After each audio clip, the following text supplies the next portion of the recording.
All right, guys. The most concise instructional ever. Oh, so this is a judo course for jiu-jitsu guys, but super concise, only useful material, right? And we're not gonna go into like, we'll talk about gripping, setups, all that stuff, right?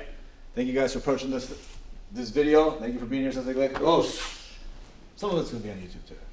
Okay, well, you know, a little bit there, but most of the good materials. So judo here. Judo's always here. We do stuff here, and then there's variations of gaining positions, right? Faking, angling off, all this stuff. Very, very difficult to hit on a jiu-jitsu guy who could pull guard at any time, and it was a much, much lower stance, okay?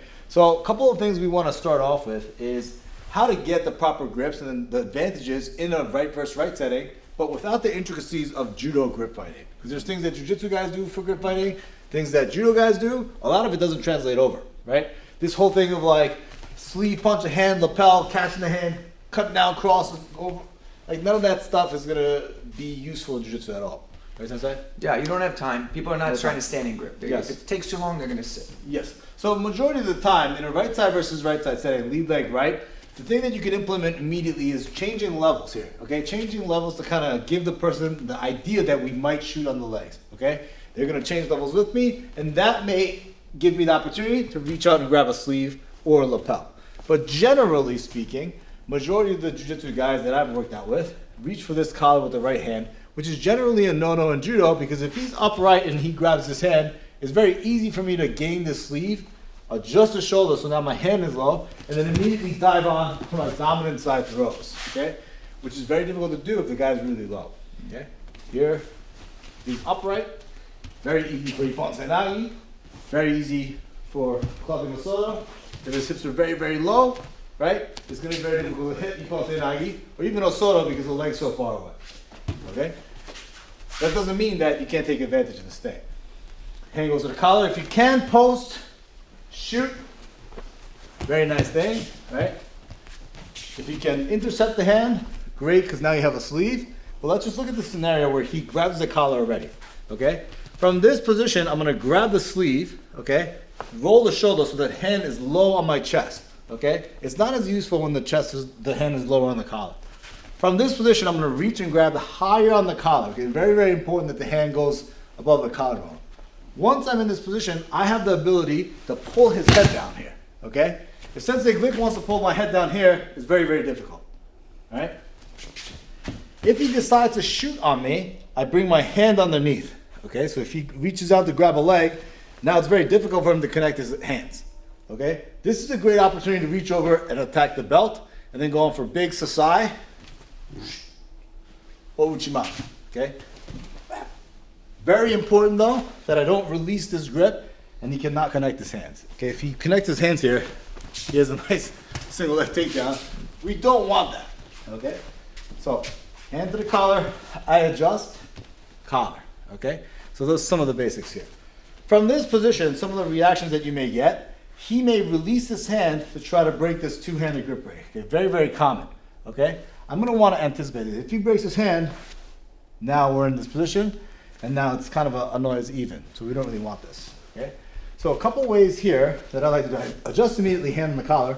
The moment he goes to break the grip, right, I could bring this hand up and shoot this hand, and now we have a nice situation where we can collar drag, which is a very, very common takedown in jiu-jitsu, right? He goes again, boom, and collar drags to side. I can open kauchi, and then all my other entries.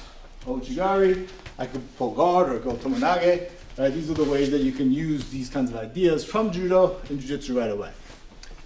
Sometimes, as he's reaching for this hand, he gets to the hand, so now I can no longer do my little trick, okay? Before his hand connects to my wrist, I can go here, but once it connects, now I could punch his hand over and attack Sode, which is it's a very long time to learn this, so I'm not going to recommend it to the jiu-jitsu guys.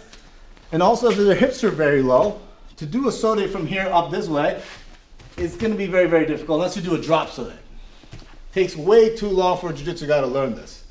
And by the time you get good at it, you're probably already too old to do any of this stuff. You're probably already pulling guard. So I don't recommend it.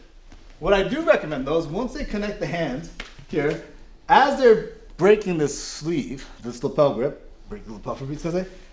as the hand's coming off, look, I'm gonna try to pull this hand out and then connect my hand to his wrist here. Okay, so I'm gonna use this wrist to break the sleeve. Okay, that's one way. Or, as he's about to break the sleeve, right, he goes this way, or I just anticipate the whole thing. Before he goes to break my sleeve, I just release and keep this. So now from here, it's very common. Arm drag, right? Arm drag, kouchi. All these things can present itself, right? You can keep the sleeve, re-grip the collar, circle, drop seiragi, okay? And drop seiragi, generally you turn all the way here, but in jiu-jitsu, you could do a quarter turn drop, and you could bring him straight down here.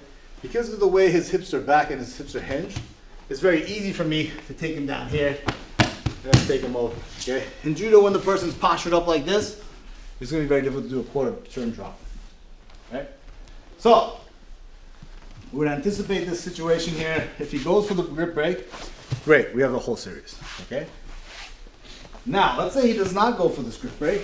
He has his hips far back, and then we're very, very defensive, but notice if I circle my hand down here, my hand's higher on the collar, I have a lot more advantage because I can pull his head down. Okay, we talked about what happens when he drops in for single, we bring the head underneath. How else are we gonna be able to set up our classic judo stuff? Is by bringing his level down and making him react to a thing that he's always gonna react as a jiu-jitsu practitioner, guard pulling or tomonage, okay?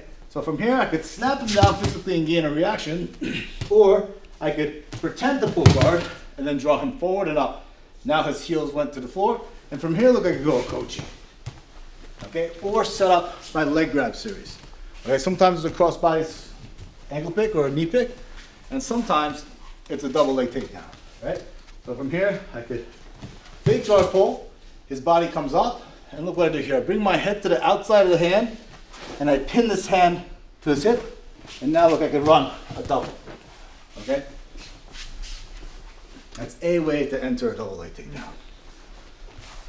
I could also fake guard pull, attack ouchi, or backstep into uchimata, okay? The best way to do uchimata as a jiu-jitsu practitioner is doing a backstep uchimata as opposed to a lifting, loading uchimata this way, which is the classical judo, because the hips are so far back.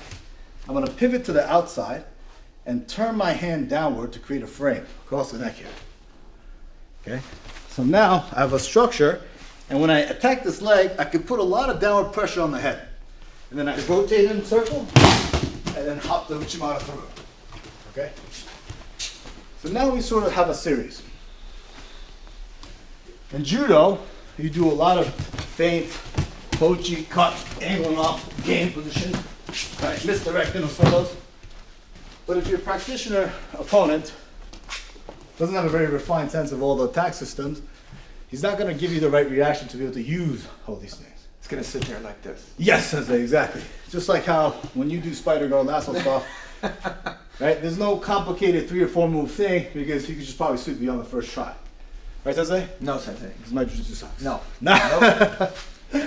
So, you could always count on a reaction. Fake guard pull here. Fake guard pull to the side. Okay? Some people pull guard to this side, some people pull guard to this side. Okay? Some people pull guard like this, some people pull guard over here. You see? Yep. So it looks like I'm gonna go, whoops. And sometimes you could just kind of reach up and kick like this. Side guard pull here this way. And now look, this is a great timing. Change levels.